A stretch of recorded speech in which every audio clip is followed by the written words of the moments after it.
Uh, Welcome, ladies and gentlemen, to a special edition of Guest Safety Officer Lobby Group. We have a situation here, a very serious situation that involved my co-host. I always look as though I'm taking a mickey out of him, and we have a great time and a great laugh. But what happened on Saturday night / Sunday morning was just appalling.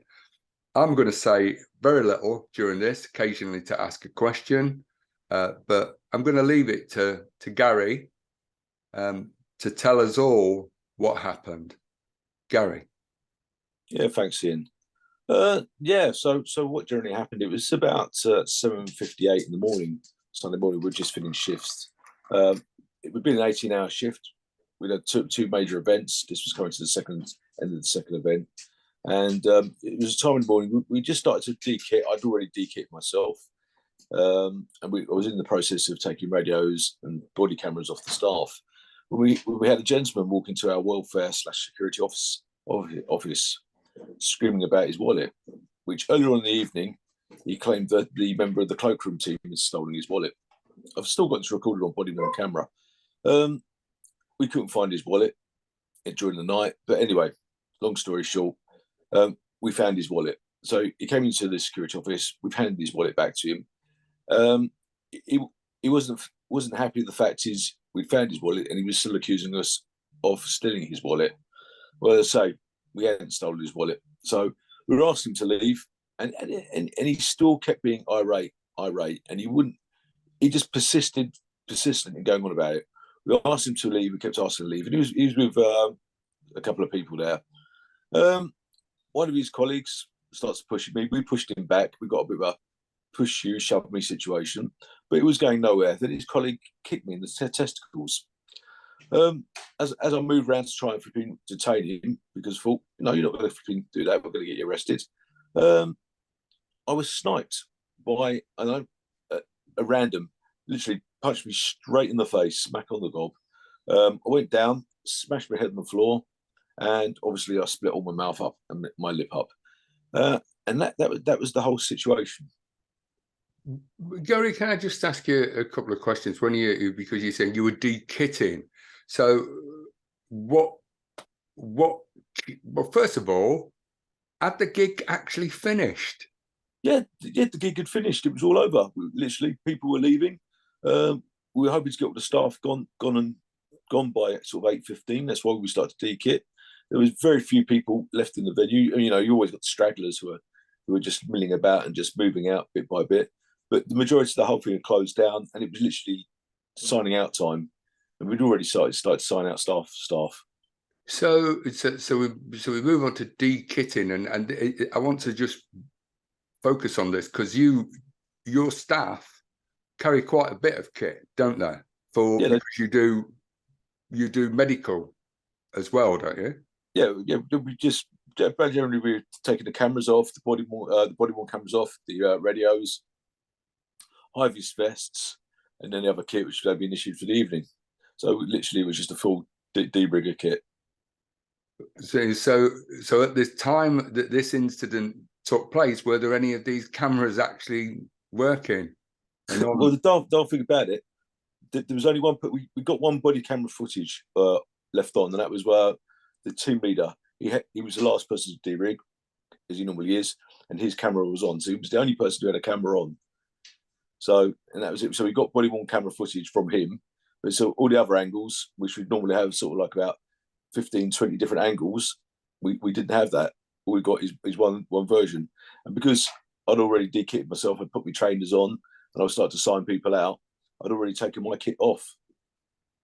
So what happened? You said snipe, and on the post that I've seen, you called it sucker punch. What do we mean by that? Because not everybody will understand that. What it is it's a random person throwing a punch who had nothing to do with the situation. It was an anomaly. He stood in the way. He saw me come round and literally punched me straight in the face and ran away. Is that? I can see your lip fat. Yeah.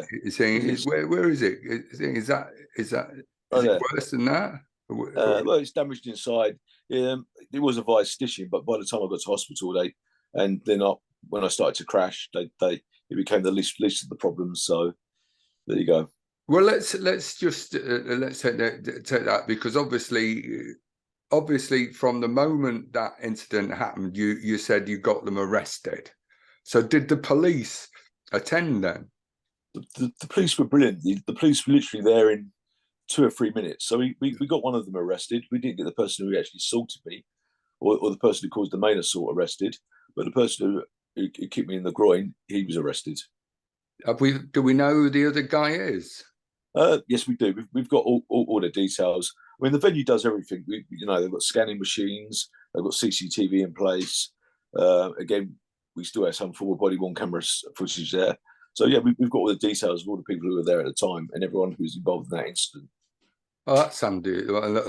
Yeah, at least that's one bit. Obviously, it would have been lovely if the body-worn cameras had have been operational at the time. But I suppose it just goes to show, to a certain extent, that when you're on the job, there is no off the job until you're in the car on the way home, that anything's possible. So how long did you spend with the police? It would be the police were very good. They were there for about an hour and a half taking statements. They were great. They were all over it, and they were there in a good timing. I mean, throughout the night, it was just that it was a funny night. During the night, I think I received 5 death threats, and a couple of my colleagues received death threats as well, 2 or 3 death threats. So it's just one of those things, and the second half of the party, the crowd dynamic was completely different from the original crowd dynamic. So to even this happened was just absolutely crazy.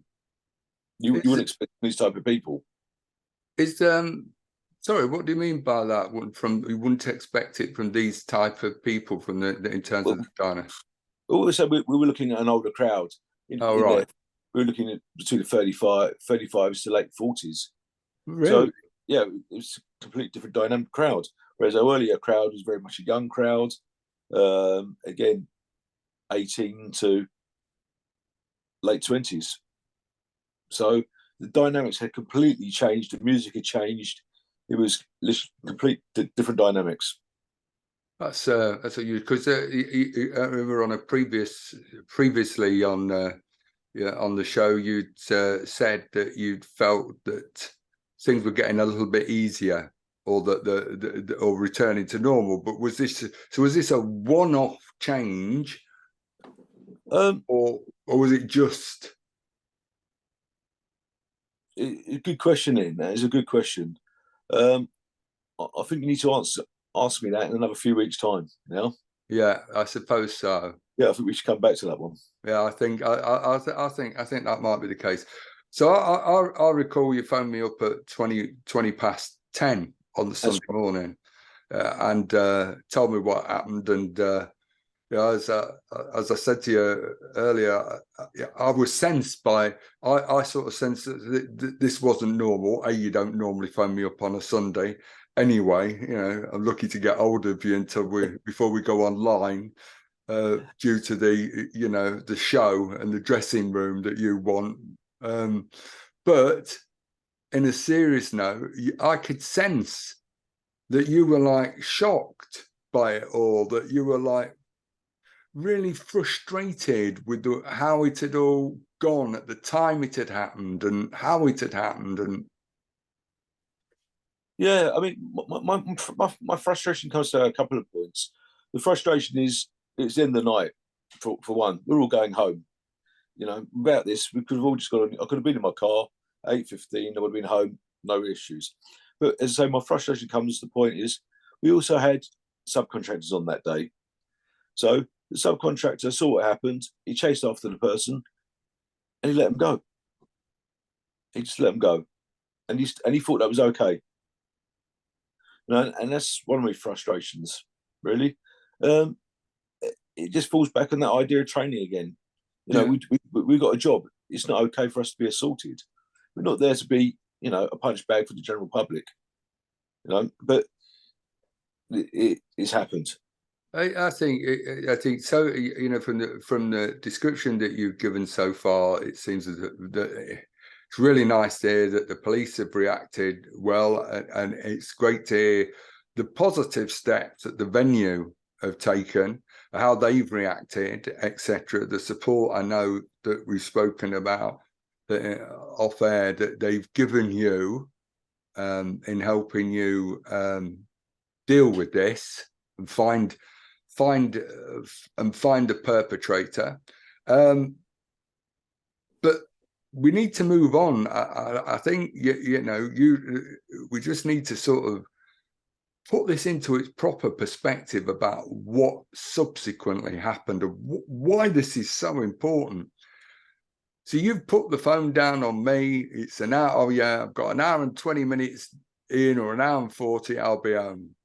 And that was it. And that was, I wasn't expecting to see or speak to you again. So what happened then? So I was about 38 miles away from home. I suddenly felt weird. Didn't feel right at all. Absolutely, things weren't right. So I phoned the wife up and I said, "You need to come and pick me up." Literally stopped the car, parked in the services, and the wife came and picked me up. Can I because I want to use your medical training thing, and again, when you say you didn't feel right, what do you can you sort of put that into sort of, how did you feel? Was it blurry vision? Were you feeling sick? Were you've obviously reached the point where you decided, I have got to pull over. Right. So how it came about? I had a headache anyway, which wasn't right, obviously. Yeah. As I say, I was driving wrong, and I just didn't feel right. To try and explain it is, what my body and my brain went, you need to stop driving. You need to pull over. You need to make a phone call, because there's something not quite happening right in your body, or in my head. So I made that distinct decision. Literally, get to the service station and stop. I'd already made a phone call, so I thought, mate, I've already made a phone call. Get to the service station, and that's it. Stop and get someone to pick you up, because I just generally just something didn't feel right in my head. Yeah, and that was the thing. So, as I say, my wife picked me up. They got me to the walk-in centre. I signed in at the walk-in centre, and that's the last thing I remember in. What? You walked into the walk-in centre and that was it? That was the last thing I actually remember. The next thing I remember is waking up in the emergency department. Well, hang on. There isn't, where you live, there isn't an emergency department. There's a walk-in centre, isn't there? That's it. Right. So you woke up in the emergency department. Well, where was this? Did you have to go far? They were going to HEMS me, because I started to crash rapidly, but they couldn't stabilise me. But they ended up blue lighting me down to Exeter. Was it Exeter Royal Exeter Hospital Emergency Department, and that's where I woke up. What's this? You were crashing. So please explain that. So basically, all my vitals were actually dropping rapidly. My heart rate was going through the roof. My blood pressure was dropping, and generally, I think I had a Glasgow coma scale of 4, which means basically it's very bad to describe. Yeah, I was unconscious. I wasn't responding to much. I wasn't moving. So I had a GCSE of 4. So what's a HEMS thing again? Sorry for the thing. It's just that HEMS is the air ambulance. It's the helicopter evacuation. There we go. Yes. Medical service. Yeah. Yes. So they arrived. They couldn't stabilise me to put me in the air ambulance, because apparently it was unsafe. I'm only going what I'm being told here, because I don't know any of this stuff.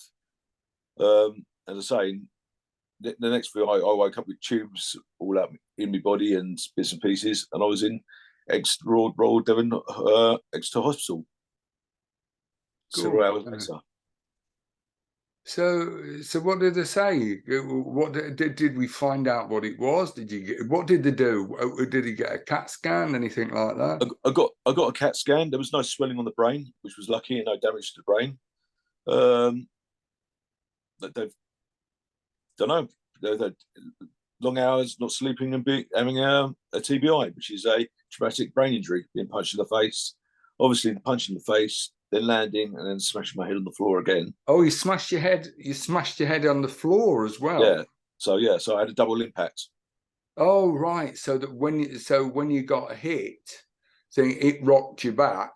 Yeah. And then you went back and smashed your head on the floor. So yes, you'd have, what is it, brain shake or something like that? Yes, yeah. TBI. Yeah. So that must, yeah.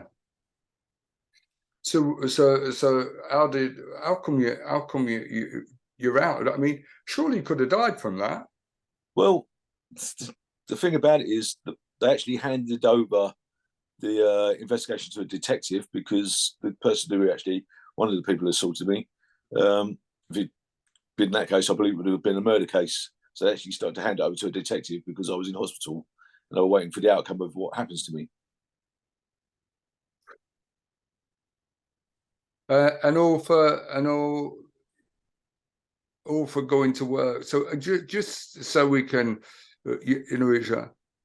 how are you feeling now? Because I know I've spoken to you a couple of times, and sorry, mate, but you ain't quite with it. You know, I'm not with it, mate. The brain is still very fuzzy. Yeah, I'm worn out, shattered. Brain is a little fuzzy. But we're getting back to normal. thing. But I just am concerned about this in terms of, we're very lucky that you're still here. Absolutely. Yeah. At the end of the day, yes, you could have rocked back and your skull that could have been it permanently. I know, and I'm sure you do. I know of people that that has been a fatal factor, where you crack your head against the pavement when falling. I can cite a couple of cases, but we won't, because we're pleased you're here, Gary. Yeah, well, I am. Like I said, we've not got to train anyone else up to replace you, which I wouldn't have wanted. But we need to just quickly now touch on the situation with regards, how can this continue to happen after 20 years of the SIA? And I'm not blaming the SIA here. The SIA didn't come and attack you. The SIA didn't do this, or it's not their fault. But what I will say is there is sufficient information, sufficient research that's been carried out over the years, many years, to say that this kind of attack is a known. Yeah. So why aren't door supervisors, I will call them, so that people can think, guest safety officers, as we call them, because that's what they are, first responders, why aren't we given any protection, Gary, if this can happen? Well, this is a good question. Why aren't we given protection? I mean, the regulating body, they're there to regulate us. I understand it. They're the governing body, but they want us to do this job, and they should have been pushing for us to be protected I think the Emergency Workers Act. They're protected in this act, but we are not considered for it, and we're not protected for it by it. There's a number of cases. I've had a staff. One's had his neck broken. I've had another one had fingers broken in the past. I've also had a colleague who was actually killed by asking someone, similar situation to me. Yeah. He took someone out, and then the young man punched him straight in the face. He was dead before he hit the ground. And this is going on all the time. And we're forgotten about. And I'm not going to slag this off. They're there for there, but they want the general public to report when we assault them if we're not doing our job. But how about supporting us? We paid them enough money. I think. Yeah, I know. I totally and utterly agree. You know my view on the training. You certainly know that, but you've also got to ask the Home Office. They work for the Home Office. The Home Office work for the government. Where is the government? What are the government doing in terms of, because it is they that will be able to pass any necessary legislation or to amend legislation to make, an attack, to recognize what we do, and I say we, obviously, in the thing, because you ain't going to find me out there anymore, but what the guys and girls do out there on every door, venue, event, etc. We're there to help, aren't we, Gary? Well, that's the idea behind it. We are there to help, as we keep saying. We are the first responders. We're there to help people, and this is the image which needs to change. This bounce image is gone. That's gone. And people need to be aware we are there for them. And if we don't change this image, this is going to continue to happen, where people see us as an attack point. We are there to be abused. We're not there to be abused. We're not the government. We're working people just like anybody else. So why should we be abused and treated in this way? Well, I agree, and they have to pay for their own training. That's what gets me. I have to pay. So why is it that can be made into a legitimate, considered to be a legitimate target for your failures, for customers' failures, frustrations on the night, their inability to control their largesse, but it's okay to hit and strike a guest safety officer in whatever capacity they are, whether they're acting as a steward at an event, or actually working as a full licensed SIA person on a pub door, etc., or in front of a nightclub. Why do they feel able to do it? Is it because we're dehumanized? I believe so, mate. I mean, using the word bouncer is definitely dehumanizing us. We're only there to fight. We're not there to fight. We're there to look after people. The extensive training, the people I work for, the first aid qualifications, the time and the training they put in to make sure everybody is safe. Fire marshal training, the Ask Angela training. Now we're looking at the SOS training. We're doing all this stuff to make us available to keep these people safe. And to keep dehumanizing us as bouncers or bully boys. Those days have gone. We're not bully boys. We're not bouncing people out. Yeah, I can't agree with you. Can't agree with you any more than is humanly possible. I just I can't help but ask. The SIA have reduced the license fee by £2, and a year. I wonder, and I believe Vanessa, your wife, is also a licensed individual. That's correct. So can you tell us how you're planning on spending that £4? I believe it's £6, Ian. £6. What is? I think £6, isn't it? No, it's £2. The license is 3 years. I'll say about £2 for £6. Yeah, so £6 over 3 years. So you've got £2 a year. So what are you going to spend your £4 on with you and your missus? You going abroad? Well, I can't even buy a pint. Yeah, great, isn't it? I mean, thank you, DSI, to be kind enough to reduce things by £6. I mean, let's look at the logic of that, Ian. They stated that if they followed inflation, it would be £350.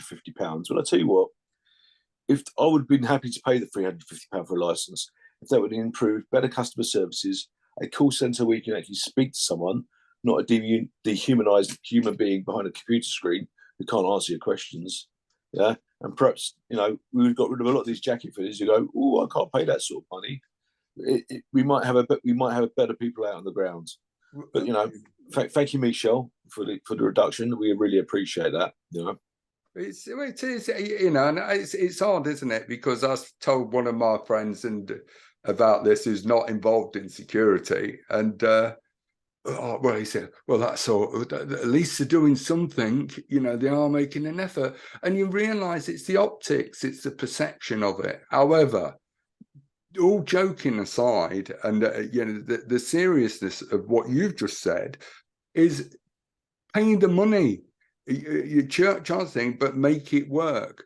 Let's start putting the hammer down on the people that allow and continue to allow the appalling standards of people that subsequently pass their licenses and consequently put hardworking people like yourself and others that are trying to do the job properly at risk, especially the public. Gary, I'm going to let you have the final word for a change. So, mate, tell us what you want. I'll tell you what I'd like. I'd like it to be an offence for, you know, security officers to be assaulted by members of the public. That's what I would like to change. You know, I'd like us to be considered as blue light workers. When we are assaulted, it's taken seriously, and you know there is repercussions for it. There isn't a case of, oh yeah, you can just punch us, hit us, spit in us, and walk away from it. That's what I'd like to change. I think that is a sentiment with which I, and I'm sure anybody who actually works in the industry or the sector, can appreciate. Remember, folks, a rising tide lifts all boats. And if you're running a safe venue in a safe town, then the chances are that the social economy will benefit all of us. And on that, it's time to say goodbye. Thank you for listening. Thanks, Ian.